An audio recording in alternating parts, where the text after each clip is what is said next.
Middle ఈస్ట్లో యుద్ధం కొనసాగుతున్న సమయంలోనే రష్యా ఆర్థిక మూలాలపై ఉక్రెయిన్ మరోసారి విరుచుకుపడింది. అటు బాల్టిక్ సముద్రం, ఇటు నల్ల సముద్రం ఇలా రెండు వైపులా ఉన్న రష్యా అతిపెద్ద చమురు ఎగుమతి కేంద్రాలను లక్ష్యంగా చేసుకొని డ్రోన్లతో దాడులు చేసింది.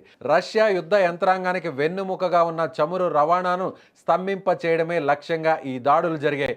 ఉక్రెయిన్ డ్రోన్లు రష్యాకు అత్యంత కీలకమైన ప్రీమోక్స్ చమురు ఓడరేవును తాకాయి. ఇది రష్యాలో పశ్చిమ ప్రాంతంలో ఉన్న అతిపెద్ద ఎగుమతి కేంద్రం.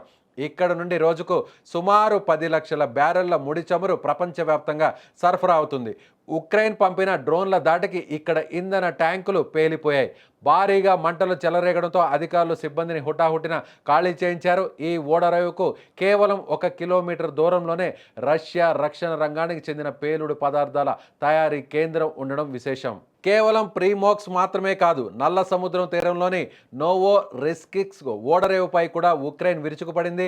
రష్యా ఆర్థిక వ్యవస్థకు ఇది మరో ప్రధాన జీవనాధారం. ఇక్కడి ఆయిల్ టెర్మినల్స్ మరియు ట్యాంకర్లను లక్ష్యంగా చేసుకుని డ్రోన్స్ దాడి చేశాయి. రష్యా గగనతల రక్షణ వ్యవస్థలు కొన్నింటిని అడ్డుకున్నప్పటికీ కనీసం 3 డ్రోన్లు నేరుగా లక్ష్యాలను తాకాయి. దీనివల్ల ఓడరేవులో కార్యకలాపాలు నిలిచిపోయాయి. రష్యా తన యుద్ధానికి అవసరమైన నిధులను ఈ చమురు ఎగుమతుల ద్వారానే పొందుతోంది. అందుకే ఉక్రెయిన్ ఇప్పుడు రష్యా రిఫైనరీలు, స్టోరేజ్ ట్యాంకులు, రవాణా మౌలిక సదుపాయాలను దెబ్బతీస్తుంది. Ukraine chief of general staff Andriy హుటౌ ఈ దాడులను ధృవీకరించారు. రష్యా ఆక్రమణ దళాలకు ఇంధనాన్ని అందించే ప్రతి వనరును కూడా తాము ధ్వంసం చేస్తామని ఆయన హెచ్చరించారు. రష్యా రక్షణ మంత్రిత్వ శాఖ మాత్రం దేశవ్యాప్తంగా తాము 249 డ్రోన్లను కూల్చివేసినట్లు ప్రకటించింది. కానీ క్షేత్రస్థాయిలో అందుతున్న సమాచారం ప్రకారం రష్యా చమురు రంగానికి ఇది భారీ నష్టంగా చెప్పవచ్చు.